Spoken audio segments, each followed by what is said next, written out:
academic colleagues, dear colleagues from media and related industries, I welcome you to the second day of this topical forum on media management and global crisis. Our session yesterday started with some network problems on my side, so I will repeat what I said. I realized that it was difficult. And we also have a slightly different audience. Given the time zone, yesterday was not ideal for several world regions. So for some it's better today, and I expect some new guests to join. The session yesterday also meant a new event format for IMA. We had to postpone our annual physical conference that some of you know, a conference that was planned for Madrid this year to next year in the same location. So we all hope to see you physically next year in Madrid. But we wanted to have something to replace this missing conference. That's why we decided to have at least a virtual gathering here. This format of the topical forum is a kind of experiment, and we wanted to bring together experts from different regions of the world, from different media industries, but also from academia as well as from industry. And with this panel from yesterday and on today, we had two sessions with quite different participants, but with the same overall scope. Yesterday, we had a European bias. However, the topic of the experts touched on were quite diverse already. Among other, they talked about quality journalism in times of the pandemic, but also current challenges, the role of brands, subscription models, and the propensity to pay for content online. So today we will extend our scope far beyond Europe to the Americas and the Middle East. And I see Ilham just joined us. Welcome, Ilham. Hi. Also. Can you hear me? And after Mercedes Medina yesterday, today Uwe Eisenbeis, who is also here in the session already, will moderate the discussion. Uwe is, like Mercedes, also a member of the executive board of IMA. In the discussion today, we shall cover again as quickly as possible the COVID-19 impact, but also more generally the impact of global crisis beyond the specific crisis that we are still coping with worldwide and have yet to overcome. I should mention here that we also plan publication of what we will learn over these 2 days. In any case, all the pre-recorded statements of the experts as well as the recorded live session will remain accessible from the new IMA website after the conference. So if you had no time yet to see the videos, which are great, thank you for all your contributions. You have time after the conference.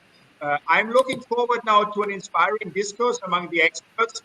The broader audience should not hesitate also to ask questions in parallel.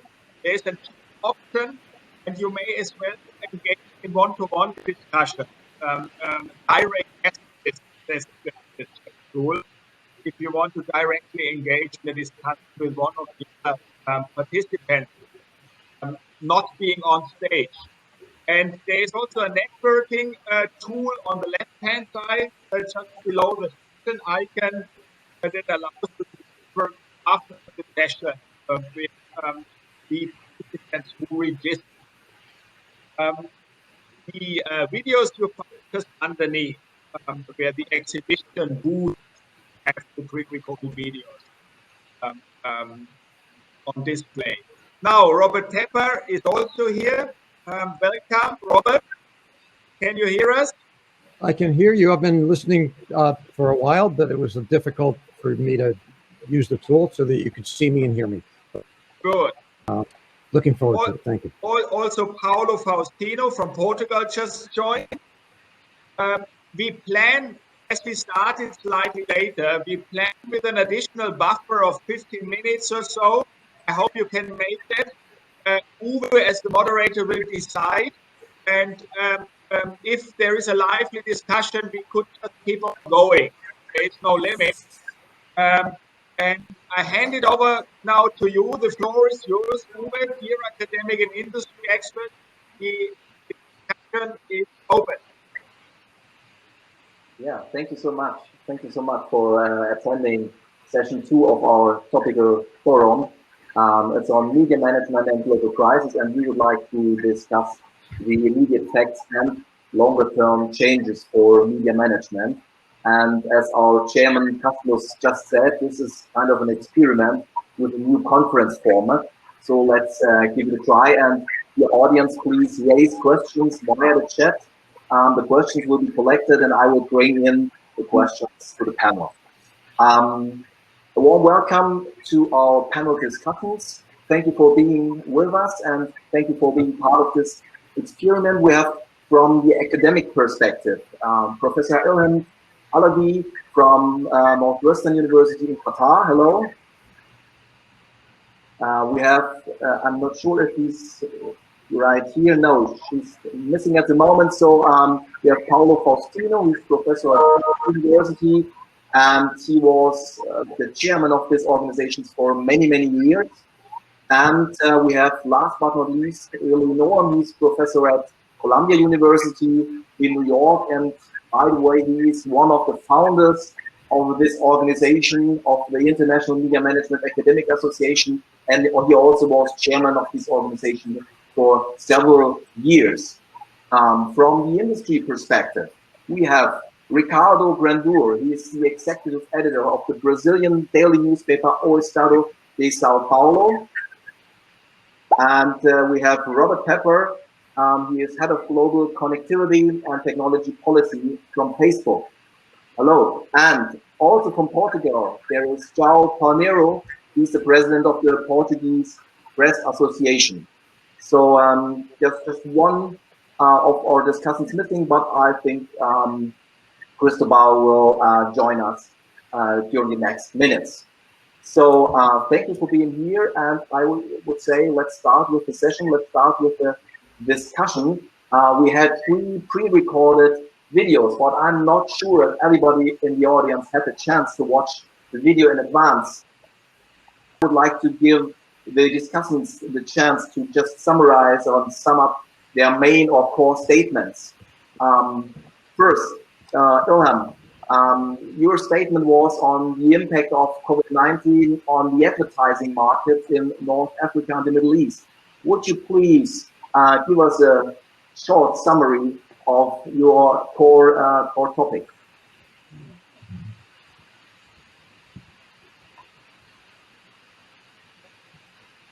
We can't hear you. Maybe you're just muted. Yes, now. Okay, now. All right, thank you.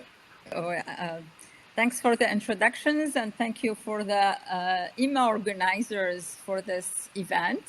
It's great to see many faces that I've met before, and I followed the conversation yesterday. It was great, so I'm looking forward to this conversation as well. In terms of advertising in MENA, it kind of mirrors what's happening in advertising globally, with a significant drop of advertising expenditures, with the changing of consumers and audiences' media habits, with an increased time spent on the internet and social media. Also, internet, social media are driving now advertising dollars from traditional channels, and this has been accelerated through the pandemic. There are new opportunities of branded content in the region because of some kind of leverage of streaming services in the region and the emergence of new content opportunities such as podcasting and others. On the longer run, I can talk briefly about an increased data targetization. So it's an increasing branded value, and advertisers are trying to connect through authentic and through genuine positioning to bond with the consumers. I'll stop here. Yeah, thank you. And Ili, you are observing the media industry for decades. What can we learn from your perspective from other crises in the past? Well, every crisis is different. This one, I would say, and here, the little dirty secret of the pandemic and its impact is that it has been one of the greatest things for the media environment ever. All aspects of media, most aspects of media, maybe not so much advertising, have benefited and prospered from this crisis. People are at home, they're working from home, they're consuming from home, they're doing less things, they're educating themselves from home. The consumption of bits, the use of minutes, everything has gone up. People are getting used to it. The tipping point has been passed, the critical mass is achieved, the self-sustaining growth is there, the networks effects are there. And as this happens and has been compressed in very few months, what would otherwise have taken years and more, we're moving to a next level of communications capabilities, where people are familiar, they're used to it, the institutions are there, the funding is there. Right now, the investments,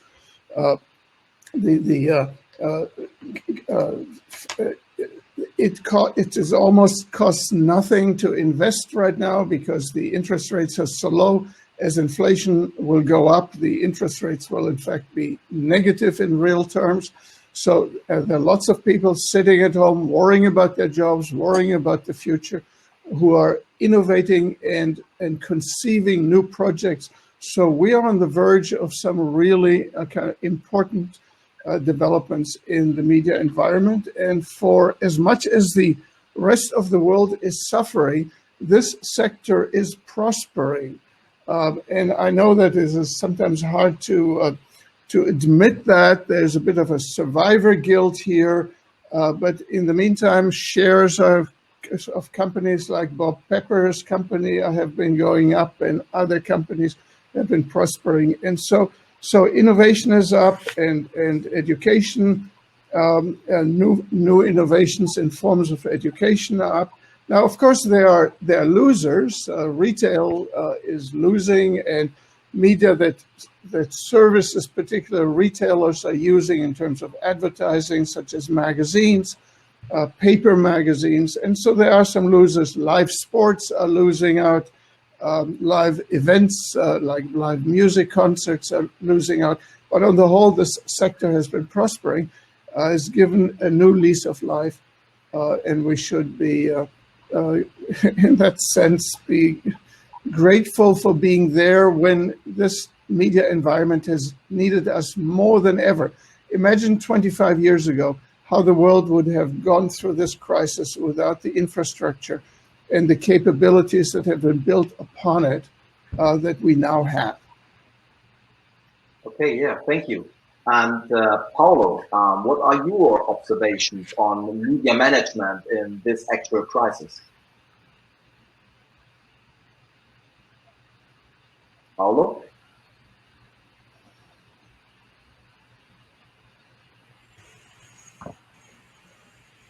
Okay, obviously. Okay. Yeah, Hello? now you are here. So Are you hear me? Yes, Okay. we can hear you. Thank you. So just give us a short or a brief introduction in your on your idea. What are the most important issues on media management in this actual crisis? Well, thanks for the question, and thanks to it is a great pleasure share this session with some people, very good people and friends here. So my perception about the COVID and pandemic impact in the media industry, I have a positive and negative perspective. I did a small research, a very short research about the circulation, digital and printed circulation in Portugal, namely newspaper and news magazine.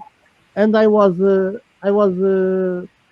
a very good surprise because some newspaper, namely quality papers, they increased the circulation in both in digital and in printed too. So, namely the quality paper, the popular paper, they declined in the printed version. So my conclusions about this performance comparing the first semester from last year with this year is that there are a new market to explore in terms of media management and in terms of business model in newspaper industry, namely because the people today they are more available to consume in both ways, physical and digital content. I think there are losers, of course, in the media sector with the COVID, with the pandemic, and namely sports media, like Elena mentioned, because without the physical events, there are no more reasons to create news value. But there are also some potential opportunities for the newspaper, namely for quality newspaper. So, based on Portuguese case, of course, it is a very preliminary and short research that I need improving in the next times. But I can affirm that maybe this pandemic are contributing to create a new distribution model.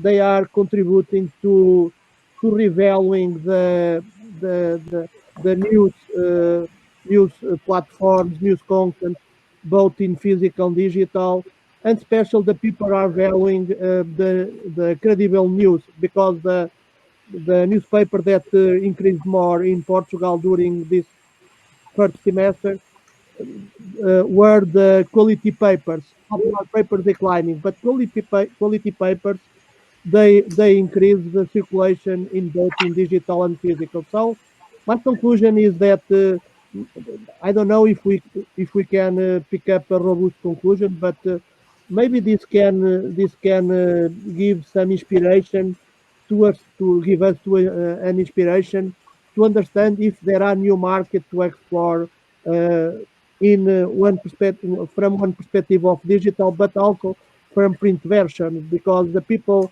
they have more time in their house, they have other mindset attitude. I think maybe maybe we are in the good moment to clarify that will be important. Still continue to invest in the print version and in some time in digital version. So my big question is if we have a real only internet impact crisis in the media or if we have a time crisis because because the media as you know is included in the time business. Maybe we need more time in our life and media needs more time for our time for our consumer time. So I'm not sure that the analogic media dies with the digital and maybe the COVID and pandemic, maybe other pandemics situation in the future will contribute to revalorize, to reinforce the importance of analogic combining with physical support. I think this time can contribute to clarify that we need the both world, physical and the digital world. So, and some preliminary research can give us some good information to have this kind of conclusion. So, what is the impact of management? I believe that the media managers they need to understand that they still continue to invest in the also in digital, but also in press industry or analogic industry, and also to innovate in terms of monetization and distribution channels. So, is I think is the main lesson that we can pick up from this crisis, this sanitary crisis, and also this is we have also a crisis for media sector. So that's all. Thanks. Thank you, Paulo. Thank you. Now, Cristobal Hello. joined us. Hello, good to have you Hello, here. everyone. We had some technical problems, so we're just summarizing the different perspectives, different ideas of our discussants. And so you told us in your interview or in your video about leadership, the very important aspect of leadership in the COVID-19 situation or in the media industry. Would you please sum up your most important aspects for the audience? Yeah, I will summarize the video. I talk in the video the importance of leadership in media industry, because today one of my hypotheses in my research projects is that people is the main asset of any organization, because people are making the difference between one organization and another. I think everyone have different tools to connect the audience, many different ways to get some money, some investment to promote and to develop some products in the media industry. So I think leadership that manage good teams will be creating the difference between one organization and another. And I think leadership in media industry in these turbulent times where the advertising incomes are going down and we have a lot of competition and many players and new players in the media environment, I think the leadership of media organization must think and back to the basics in three aspects: content, audience, and innovation. In content, I think people want and are more able to pay for content that they feel that they get some value creation when they consume, when they have to pass the time, when they connect with that content. So that connect with the next issue or aspect that leadership must focus on, that is audience, and how we can engage that audience, how we promote that engage, and we measure that engagement with the audience, and we talk with the audience, and we connect with the audience, and we know the audience in better ways and in deeper ways when we can get some new insights, not just where they live, how much time they consume, or how many times they connect to our website, social network sites, how we can know the audience better, and we get some new insights to connect with them and to promote loyal and we can loyalty between the brands and between the content and between the people. And the third thing, I think, is innovation, how every media company are testing new things, models, business models, and also products, and how they're able to fail, but to build again and to start again and try once and again and to connect with people. Yeah.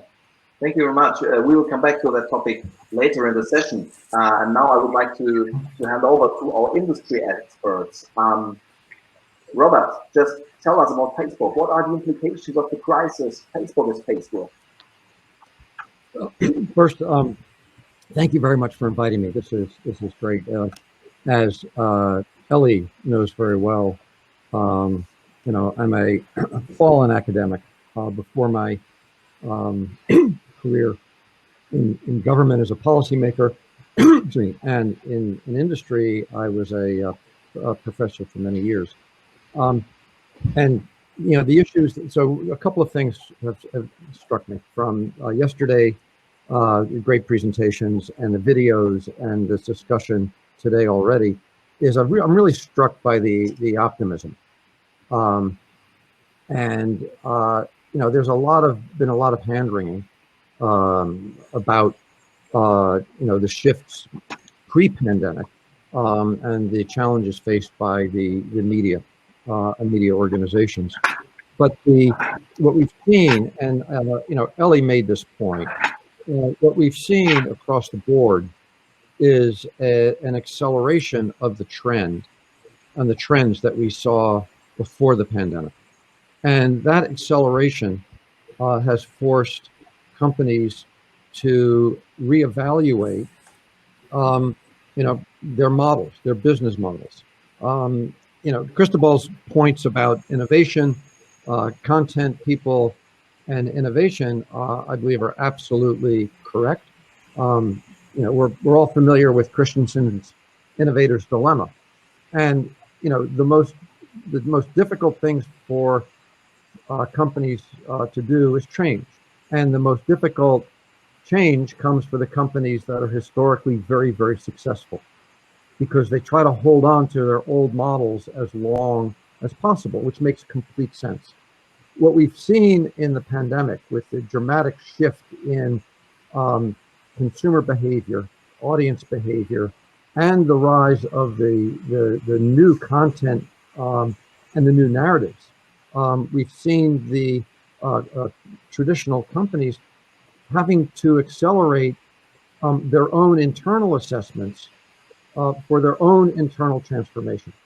And Ilham, your points yesterday, or rather yesterday, I watched your video yesterday, on your video, which I thought was great,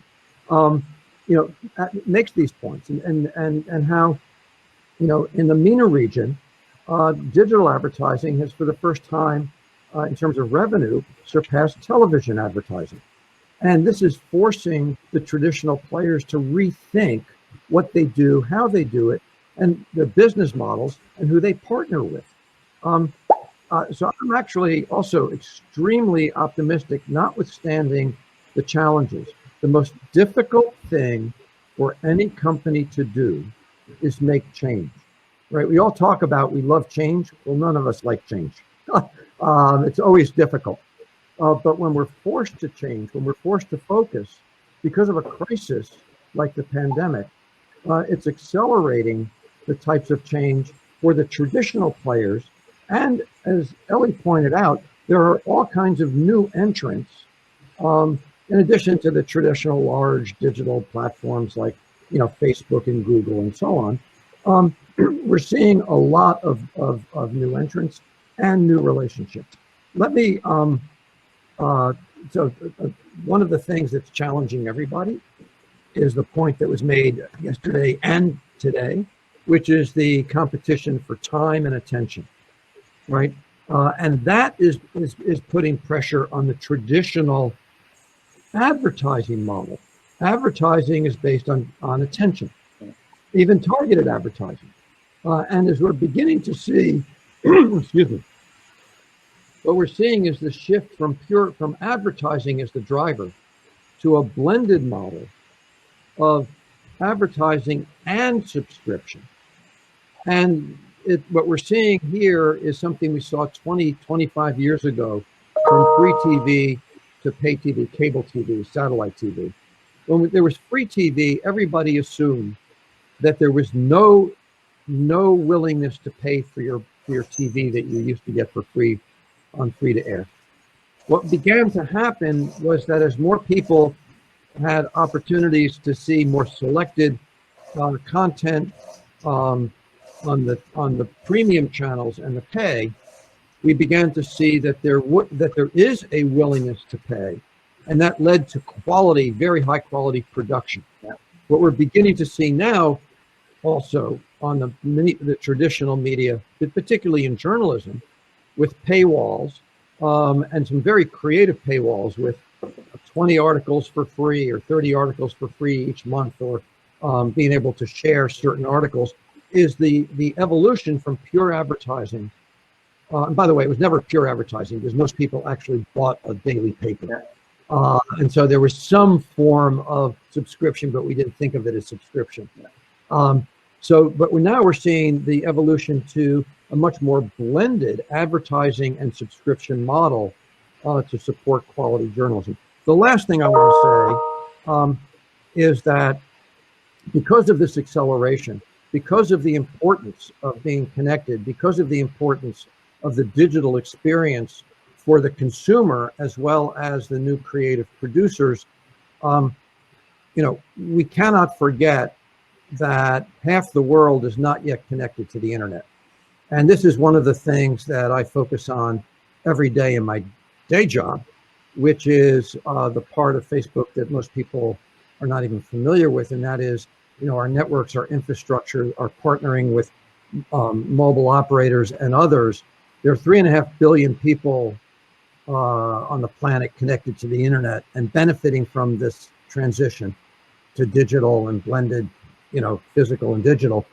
There's 3.5 billion people who are not yet connected. Now, 1 billion or 1.5 billion are children, under an age of 12. So, they shouldn't probably be on the internet by themselves, and you want them connected in schools and so on.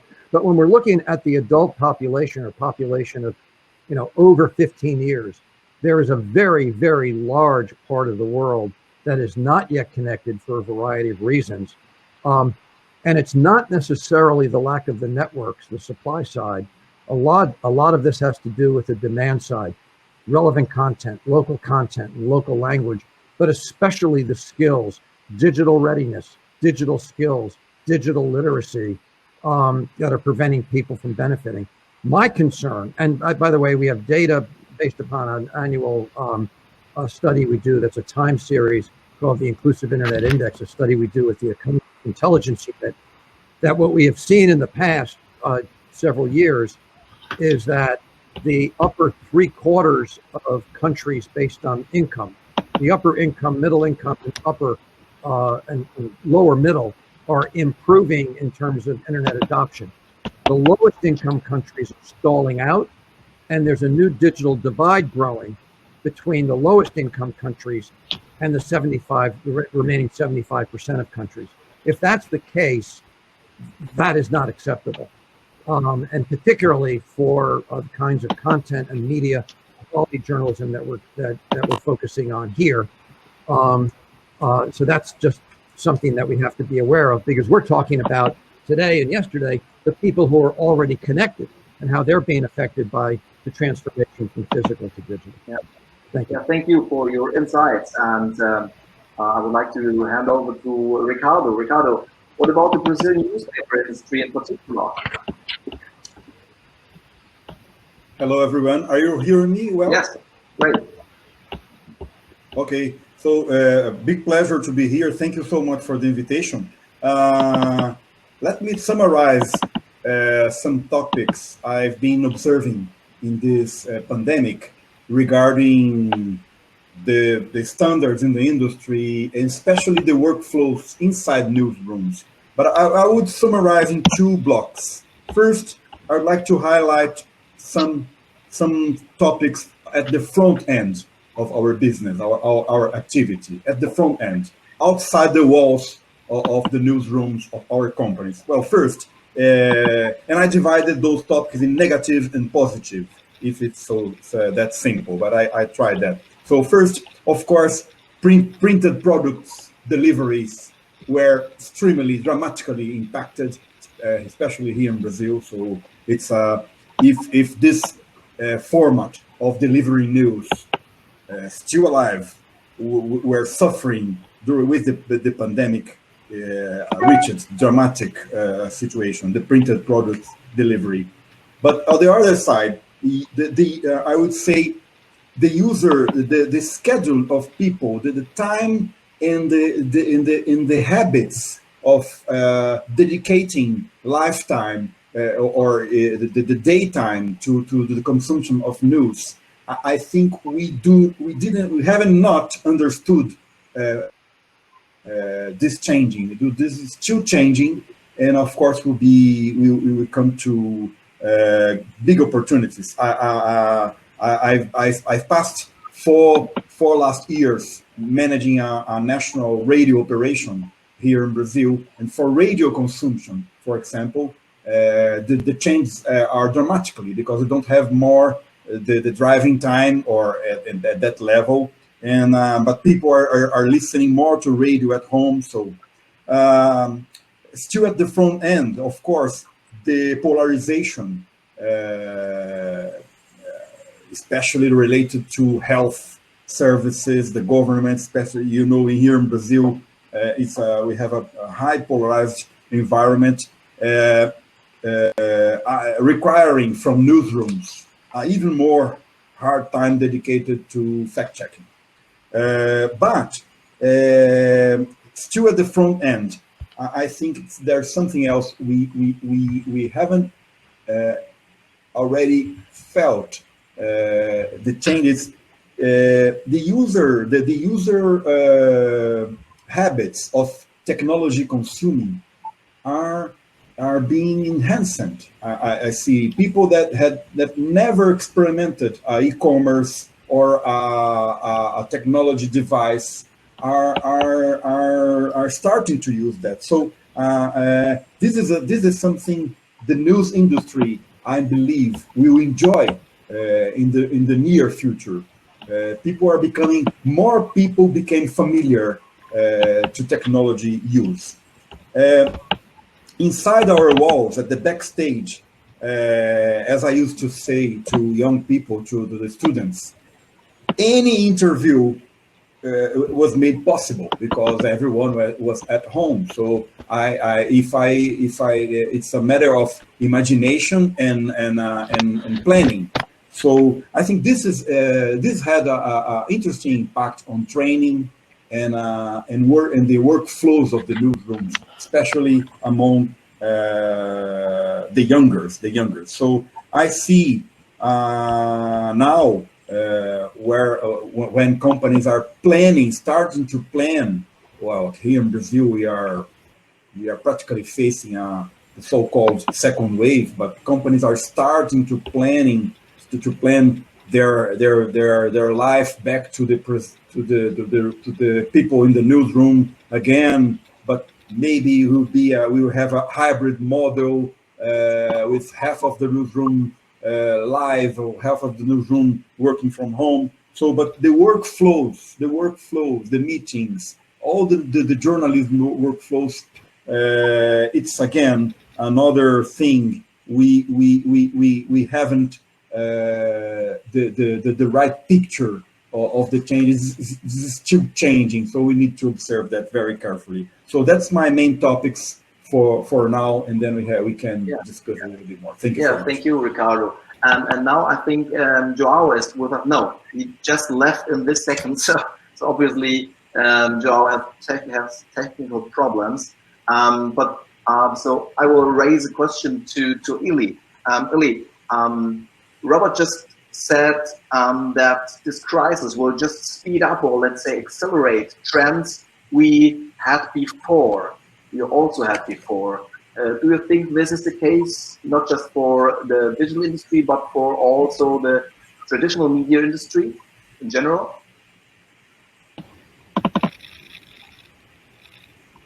Ili, we can't hear you. You're muted. We can't hear you. Now you can.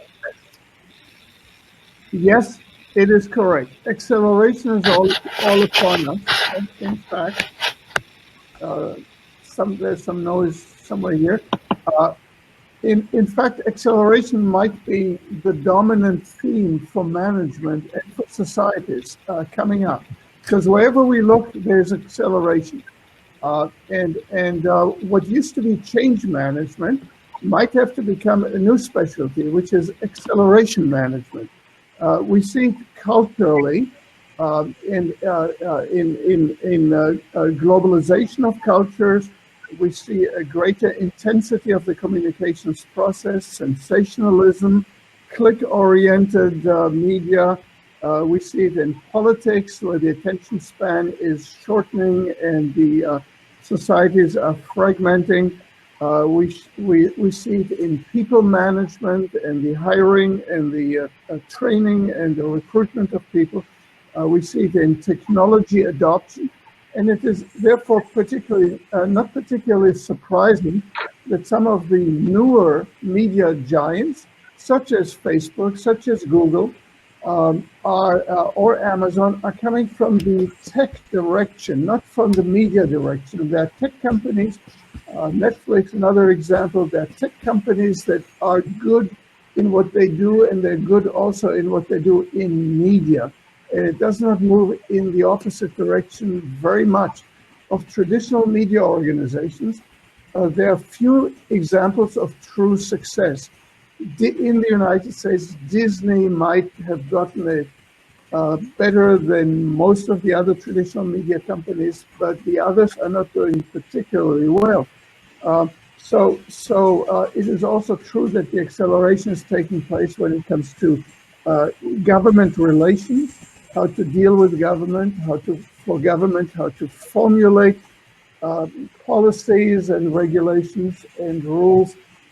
And so the question for us in the media management field is, in the training of media management, is what kind of skills are necessary right now, not in 5 years, not in 10 years, in order to get companies to be able to keep up and to succeed.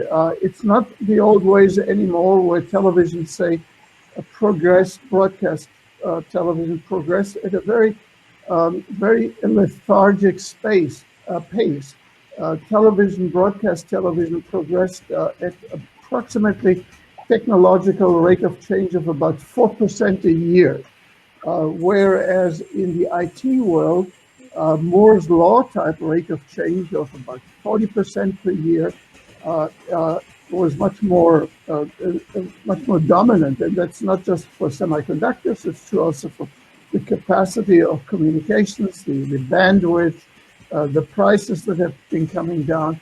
All these things are progressing at a Moore's law type pace, whereas traditional media moved at a much slower rate, and that disparity is going to be a real problem has already become for a long time a real problem for traditional media, why some of them, many of them, have been unsuccessful and why the others have been more successful. Yeah, and just would like to ask Ilham. You told us in your pre-recorded video that the traditional media are faced with this huge issue that their advertising revenues are declining much more than the digital and the social media companies and platforms. So what do you think? What is just Ellie told us the traditional have huge problems. What is the case? Is this the case for North Africa and the Middle East in the advertising market too?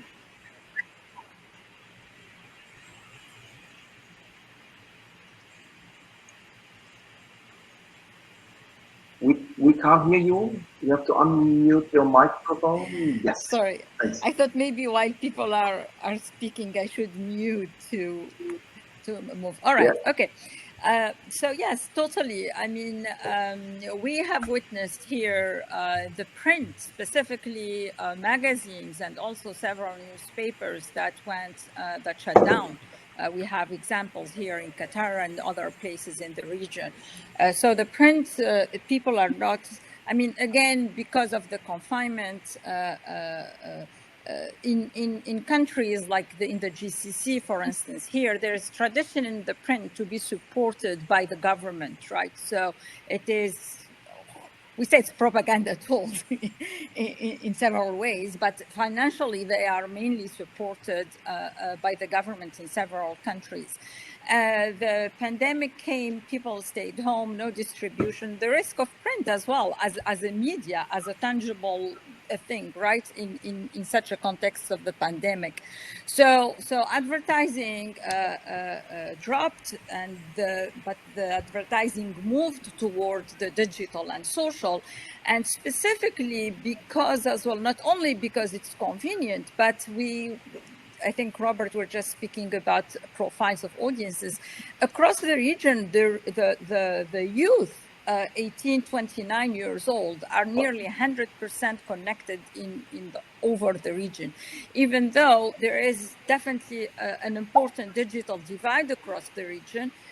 So if we compare to 60 plus years old, we have connectivity rates to the internet less than 50%, 40 and 30 in several places. So the youth adopted, and for media, the consumption is on social, the consumption is on digital, but also the consumption is on podcasting now. So we saw a lot of podcasting emerging. I found an interesting question yesterday in the chat between some attendees I was following about whether new platforms like TikTok, is it a platform for information or entertainment? I mean, we in the region here, we have had over the summer on TikTok messages about health, UNESCO using TikTok to inform, Al Jazeera using TikTok to inform, and so on and so forth. So I think there is a whole, not only acceleration, but there is new ways and adopted ways of consuming news. Television has survived. Television is doing well in the region. We have in Ramadan a typical increase of advertising expenditure on television, which surprisingly was maintained even during the pandemic. So typically we have about 35% increase during Ramadan on advertising on television. This year it was 25% increase, so it dropped a little bit, but still it is an increase. I'll stop here. Uwe, thank you. And there's now there's an interesting question from the audience to all of you. Has the media world changed forever now, or will people go back to former attitudes and behavior after the COVID-19 crisis again? So is there a change forever, or will we come back to our former attitudes? What do you think, Billy? Uwe, I would like to comment something that Ilem was just talking about TikTok. Last semester, I was working with my... Can you hear us? Can you hear? Can you hear me? Yes. I was working with the senior students, working on TikTok. Robert, what's your opinion on that? I think Cristobal was trying to make a comment first, but Please. So I would like to comment something that Ilem was talking about, TikTok. Yeah. Because I was working with my senior students last and this semester, working on TikToks oriented to news and information. I think media, and we'll connect with some question that we have in the chat. Media must try to connect with this youngest audience and to be in that platforms, trying to get them and to getting interested in news, but with the media industry and organization must make that content adapted to that platform. Don't just to be as formal as they used to be in print or their website or the other social networks. They must adapt their content to that social network, and they have a tremendous opportunity to start improving things in that platforms. And I think that is what media organization must do. In these times, they have the opportunity to innovate in content, in format, in brands, in platforms, and I think that is one of the answers for media to survive in this environment that is so competitive. Yeah, thank you. And Eli, now your microphone is working. Did you say Eli or did you say Ilan? Eli. Well, okay. Thousands of years ago, Heraclitus talked about Panta Rei, everything changes. You can never swim in the same river twice. And so it seems that's part of the human condition of change. The difference is that things have been accelerating tremendously. But out of negative situations come great progress. The Great Depression was a period in which media consumption went up, and in which radio became a huge medium, and in which television technology was pioneered and was ready a few years later, and so it is today. So I think that this crisis is preparing the ground for enormously positive things to come. As much as we suffer now, I think there will be positive impacts coming up. And Robert, what's your opinion on that? Will it change? Will this change stay forever, or will we go back to our or traditional habits? Yes. And what I mean by that is I agree with Ellie. So, I mean, I think the fundamental changes we've seen they will not be reversed, but there will be a reversion to some of the more traditional consumption behaviors, right? But it's not going to go all the way back to the way it was. And I think now is an opportunity for planning and actually re-engineering for the future, because what we've seen is this acceleration of trends that had already begun. So it's not going back to where it was. The change dimensions and momentum is going to continue, but there will be a continued use and maybe a reversion a little bit to previous behavior. Yesterday was pointed out quite correctly. All the predictions that radio was going to die when television came on the scene, when of course, did not happen. Radio evolved, and radio is still a very good business. Now we're seeing with less drive time, right? Today, the discussion in Brazil, people are not using radio in the cars commuting to work, but they're listening to more radio at home. We now have podcasts that are essentially radio, but not it's not radio from traditional radio stations that send out, non-ionizing radiation signals from red and white towers high above a city or a countryside, right? It's effectively similar to radio. That's what podcasts are. So it's this blend, right? We're not going back to the way it was, but what we're seeing are these trends that will incorporate previous behavior in the new environment. Yeah. So, João Palmeiro joined us. Can you hear us? We talked Well, about... I don't know what's going on, but I've changed. I'm in my third device to try to... Okay. I can't understand what's going on. Yesterday, I participated very well. Yeah. Everything went all right. But today, I can't understand what's going on. Yeah. But again, we just talked about the past and crises from the past, and we talked about the future. And in your pre-recorded video, you told us about history, about memory, about heritage. So what is your opinion? What can we learn and what can media learn from the past to meet the challenges of this crisis? But I only can see you. I only can see sorry. you. Okay. I can't see. Yes, I've done it. I went to the stage. Okay, sorry. Maybe I can send you a question via the chat. I can't see. And you can answer. So maybe this might be an idea. Ricardo, what is your opinion? Will this change stay forever? Yeah. I think, again, the technology impact over people's habits maybe it's just starting. And let me comment some aspect of the advertising market and the impact of our industry, our business model. I personally, the strong development of e-commerce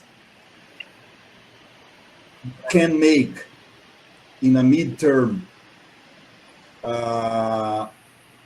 additional stimulus to advertisers to build their brands. Because when you go to shopping online, you have to trust the brand.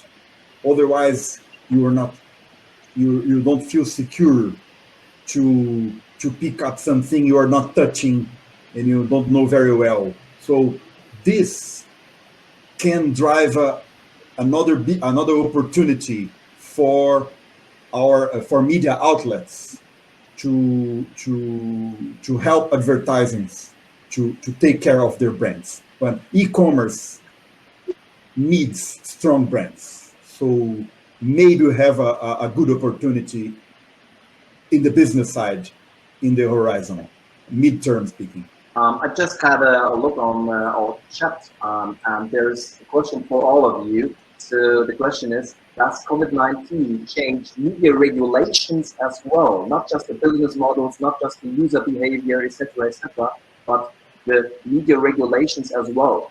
What do you think, Uwe? I think definitely the change will drive some adjustment and some regulations. In the world of advertising, we have witnessed recently the surge of influencers, for instance. Influencers have been, active in different places, have been very reliable. We've seen Justin Trudeau, Prime Minister of Canada. We've seen the mayor of New York and several other politicians calling on the help of influencers to help and raise awareness about the pandemic. So this is only an example to say influencers are there to stay. That was also questioned yesterday in the conversation, but we have very little regulations about influencers. Several, they don't do disclaimers. Several, they are still, sponsoring brands without really without disclosure that it's paid content and so on and so forth. And there are some pioneers in putting, like in the UK, we have in the region, in the UAE, also the influencers have some strict regulation, but across the region, there isn't a really strict regulation, or at least protection for the consumers, I would say, to adjust to this new phenomena. So this is in the world of advertising. I'll let my colleagues talk about media regulation. Yeah, please. Robert, media regulations, will they change forever as a consequence of COVID-19?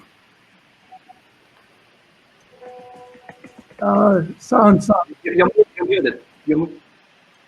Let me think. Let me put my former regulator hat on. Robert has so many hats. Yeah, too many hats. That's right. I spent over 20 years as a senior official at the U.S. Federal Communications Commission. So let me speak to this from that perspective. The first efforts on when there's dramatic change coming and there's new entrants, the traditional players often talk about wanting, a level playing field, which means impose the old regulation model on the new entrants, right? And that was the case when cable TV and satellite TV came to compete with traditional free-to-air broadcast. And the broadcasters said they needed protection from cable television. And there's regulation protecting, in the name of consumers, protecting broadcasters from cable TV that constrain the ability of cable TV to provide more content, more choice. We then we've seen at each stage, we've seen the efforts by traditional players to use regulation to slow down the incidence of, if others can mute because somebody with a lot of background noise. The other, so this is something that we've seen. And by the way, it's not, it's not crazy to say that there needs to be regulation. There is an important role for government as the new environment evolves. So, the noise just went away and came back again. Now it's gone. Oops, no, it's back. But the point is that things. Ilhan just mentioned consumer protection. Consumer protection does not go away. There's more competition. So I think that there will be changes in regulation. We've already seen efforts to shift and change regulation, but we have to be careful that the regulation is smart. It's not a question of regulate or not regulate. It's what's appropriate regulation, what's smart regulation. And I always, as a regulator, would ask, what's the problem we're trying to solve, right? If there's a problem, then we should have policy and regulation to address in a very narrow, specific way the problem, not some broad base. And I would always ask, as a regulator, is what about the consumer? What about the user? What about the citizen? What about the increasing choice and options and how to protect them? And it was always about, trying to foster and protect competition, but not individual competitors. Because individual competitors will thrive, they'll succeed or fail. What you want is to grow the options, and you want, competition that benefits the user, the consumer. And I think you have to be very careful about applying old models of regulation to the new environment, but that doesn't mean that there's not a need for smart regulation. Yeah. Eli, you're muted. You're muted, Eli. I'm muted now, but I think that there's so much background noise here that I think the rest of us should mute ourselves. Yes, I muted all of you. All right. Well, there's still noise. I've been positive about and optimistic about lots of things, but not about the regulation part. I think the regulation part has really been a weak link here as we progress through coronavirus pandemic. There have been some really negative things happening. For example, a total abdication of privacy principles. People almost immediately, all these kind of advocates of privacy almost immediately stepped over and says, well, okay, privacy, yeah, but COVID is more important. And of course, they have to be balanced, but balance is the key word. We had, for example, at Columbia, at my university, an instance in which several of the students in my faculty, in fact, went on their vacation to a Caribbean island, to the Caicos, and had a good time there. But when they came back, the university went on their emails and the IP addresses and identified everybody who was there. This was on their own personal money, at their own personal time. It was a vacation time. It was only that they used the university email addresses. And so we see also in the tracking technology and all kinds of other things, a significant erosion of privacy principles. Now, all this could be justified, but it cannot simply be by edict of a governor, a mayor, a president, or whatever. There have to be some processes. And the rule of law means that you have, particularly in times of crisis, you have to establish some principles under which you operate. And I think we have kind of relinquished them to some extent. We can see it also in now other impacts. In antitrust, where there have been large mergers and they will continue, there probably will be less of a pressure to prevent mergers and to break up possibly companies because the notion of it might hurt employment, it might hurt the national economy is going to become a very important argument. Certainly domestically, it's different towards foreign companies. There is also the issue of content moderation. I'm looking at you, Pepper. And here the situation is that we are basically forcing large companies to become global super censors because governments cannot do it legally themselves. So they lean on these large companies to do it for them under standards that are very vague and sometimes affected by companies' profit motives and other factors of not alienating enough people. So we have been establishing and continuing to establish a censorship regime that is global and privately managed. And so there are all kinds of other negatives that are happening right now, and they also are being accelerated by the pandemic. So, Ricardo, what's the newspaper perspective on that?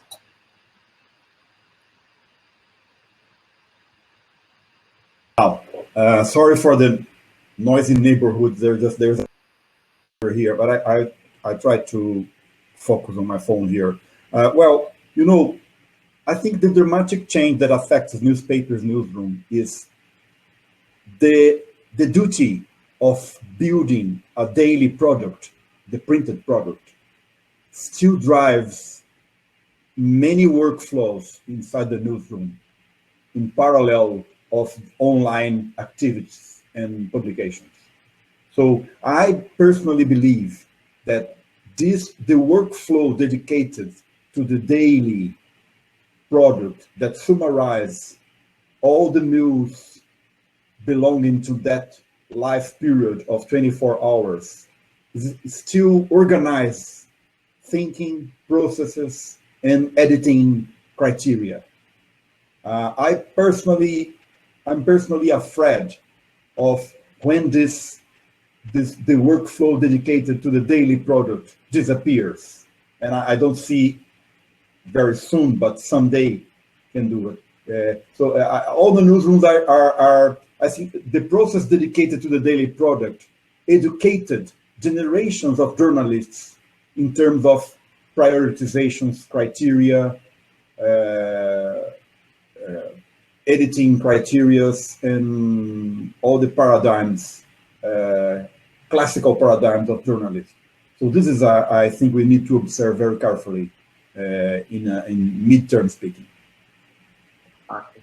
Thank you. And now, Joao is back. Can you finally, hear us now? Finally, all of you, thank you very much. Yeah, finally. I had to change three times the device I was using. I don't know why, because yesterday I participated very smoothly without no problem. So thank you very much for your patience this afternoon. Yeah. And well, first to comment on what Paulo said. Well, I totally agree with his views. And in fact, what I think is that he has keywords in what he said. And the first keyword is time. Time is something that, under my view, the COVID-19, the pandemic, has changed or has more rapidly changed in journalism, because the sources for the pandemic, at least in Portugal, are the same for everyone. It's a daily information by the government, every day the same way. So there is a kind of a funneling of information, and journalists are desperately looking for a way to get some diverse information, which is in fact very difficult. 2 months ago, they tried to bring to the front page the problems of the people that had other diseases. So the problem was to discuss if people that had other diseases were having prejudice because everybody was thinking about COVID-19. And this is, for me, is a learning also about journalism and about how to manage the business. Because first reaction was on logistics. First reaction was, if I cannot get the newspaper on paper, I will do my best to get the information digitally.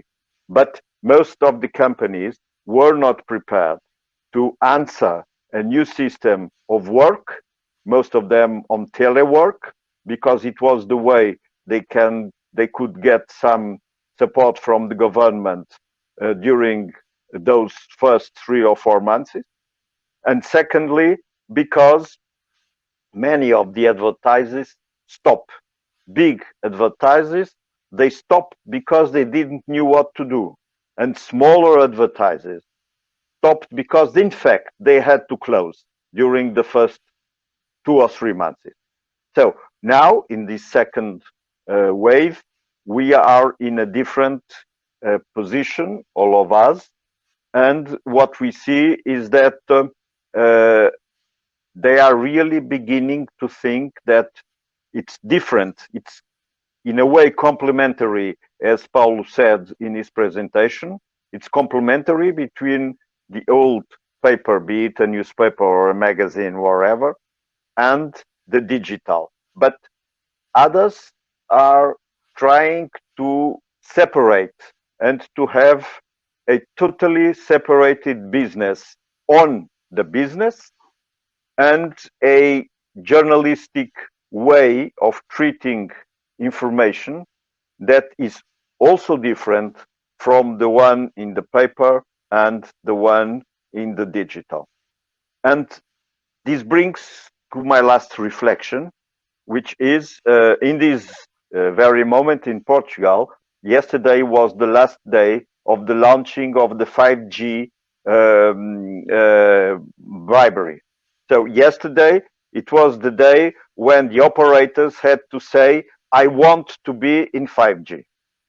And what I see is that in the media companies, no one is even asking when the 5G is there, which consequences and which impact it will have in my operation. And it will have impact and consequences. And the COVID, under my view, would have been a very good moment to arise that question. Thank you. Thank you. And now we're already discussing for more than 60 minutes, but I have a very interesting question from the audience, and I think this would be a great question to sum up what we discussed during the last 60 minutes. And the question is, what do you think are the requirements for media organizational resilience in the face of the crisis? And I would like to give all of you the chance to give us a brief idea or a brief answer on that question. So what do you think are the requirements for media organizational resilience to face the crisis? Let's start with Paolo.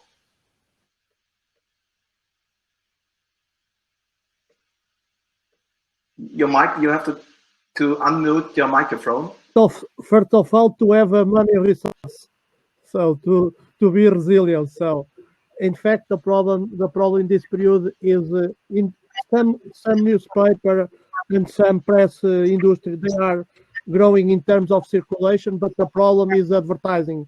So the problem is to have enough resource to maintain in medium term. So the problem is they have now an economic problem, not necessarily they have a financial problem now, not necessarily an economic problem. And I think it is important in this phase, maybe the state support to help the companies in terms of financial situation now, because I think they are living a very bad situation, not because the general performance, but because the advertising investment.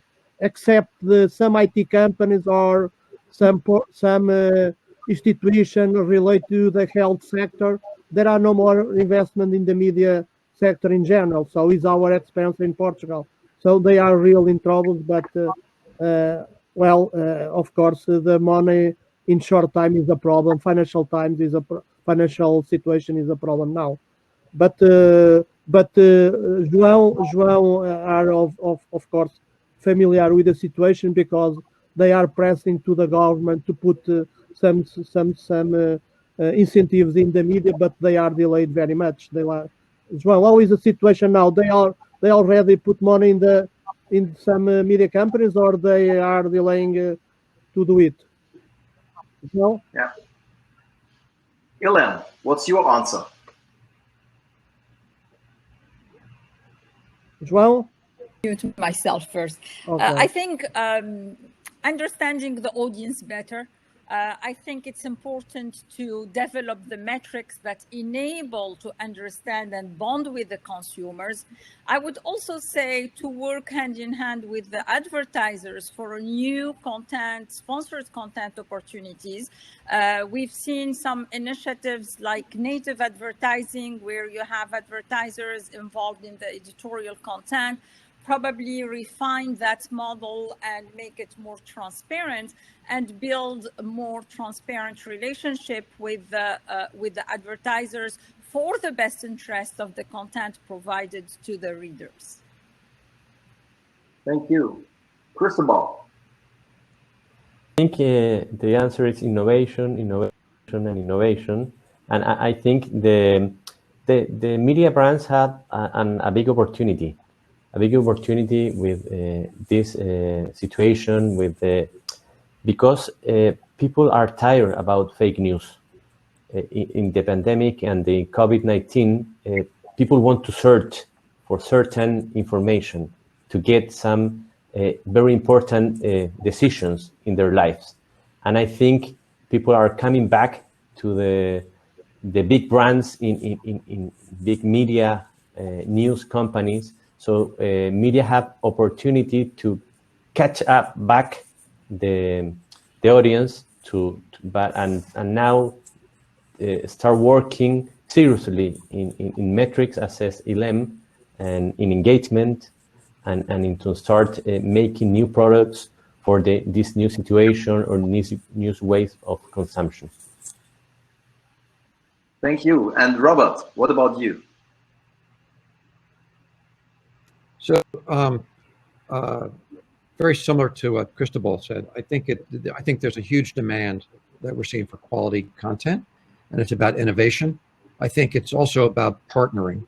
Ilham in her video pointed out that Facebook is partnering with its short video product with MBS, one of the largest broadcasters in the GCC in the region, and it's about partnering, new business relationships, new business models, and innovating along those lines.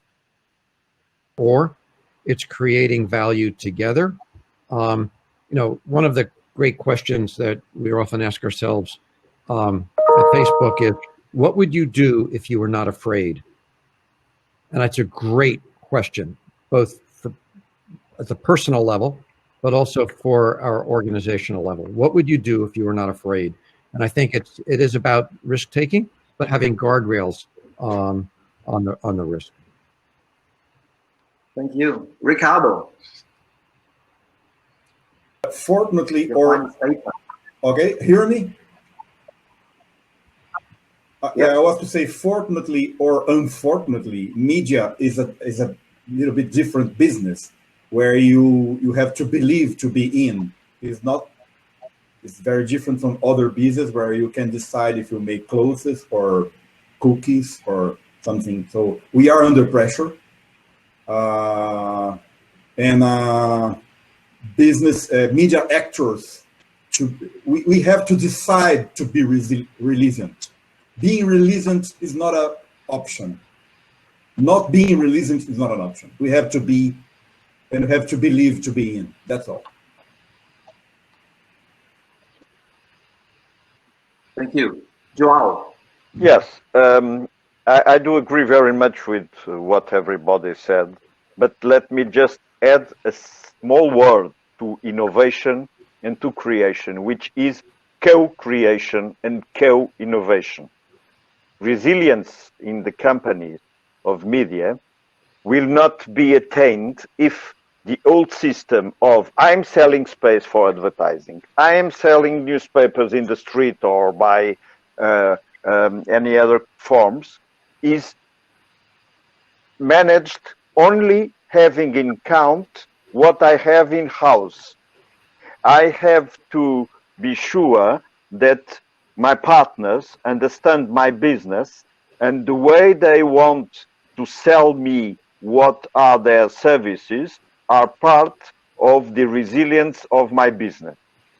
Meaning that if I'm only using the digital tools that are in the market, and if I'm not able to explain how these tools have to be adapted in order that I keep my readers or my audience, then there is no way.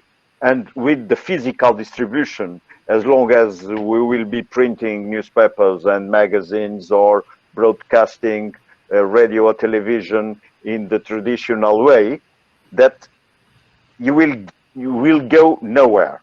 So what I would add for resilience is co-creation, co-innovation, and just to take the words of Paulo, asking every time which is the role of the government, because the role of the government is very different from the north to the south, from Europe to the other side of the Atlantic, everywhere. It's very different. We don't need to have the same role. What we need is to understand, under our cultural and our traditional way and our regulatory system, which is also very different, what is the role of the government?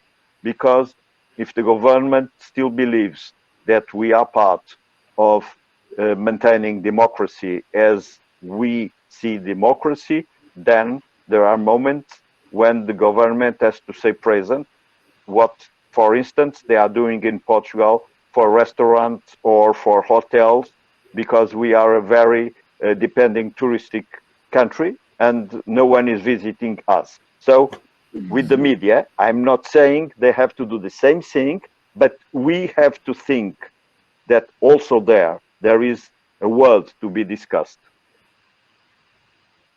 Thank you very much. And Ili, your words will be the final words of this discussion. Resilience is important, but resilience is a bit of kind of the implicit image of if we just hang in there and starve, but we get stronger in the process, just keep the course, keep the faith. I think that's important, of course. But just as important is the ability to adapt and to adjust. I think it was Charles Darwin who said that the surviving organisms are not the strongest and they're not the smartest, but the ones that are most adaptable. And I think the same goes now for media organizations. Who can adapt? The coronavirus pandemic and its crisis accelerated our awareness and our move into the next level of media, but it is not by itself the end of the story, not at all. It's just an acceleration as we move. And where are we moving to? We have to be able to have business models, new types of advertising, new types of technology, exemplified in the next generation of video. We have now moved from a video that used to be broadcasting and then it became satellite and cable multi-channel to a video environment that is individualized, online, individualized, interactive, immersive, and increasingly so. And there's just no way that this new media environment is going to be the same as before, just more of it. It's just going to be different in the same way that television was not the same as film, that the radio was not just the telegraph without a wire. It will change things fundamentally in terms of the genre, in terms of the content, and in terms of the business, and in terms of the globalization and the players. And so we're now at the verge of a transition. And in that transition, there will be some companies and some countries that will be more adaptable in that Darwinian sense. And then there will be some that will hang in there and they will go for some subsidies and they will go for some protectionism, but it's not going to be the solution in the long end. Thank you very much, Ili. And now I would like to thank all of you for this great discussion. I would like to hand over to our chairman, Castelos, please. Yeah, thanks a lot. Can you hear me? Yes. Yes, thanks for this great discussion. I took a quite positive overall message from the 2 days we had together. I understood that there is room for innovation and the time for it. Opportunities for quality content, including news, quality news. And to cite Robert, media should not be afraid. it's now or never. They have to listen to their audience. That's what I took from your discussion. And leadership is needed more than ever. So thank you very much. I hope you all enjoyed the discussion. We will reach out to you, to the experts, because I think we shouldn't just let go of this great content that we collected together and share it with some more. Had about 110 registrations and only some overlap between the 2 days. So I think plenty of interesting statements that we should do something. We will team up after this forum and we will let you know. Thank you so much. Take care, stay happy and healthy. Thank you. This has been great. Thank you, Carlos. Thank you. Thank you. Bye. Thank you. Thank you. Thank you, everyone. Bye. Thank you very much. Bye-bye. Bye-bye. Bye, everybody. Take care. Good to see you all. Bye-bye.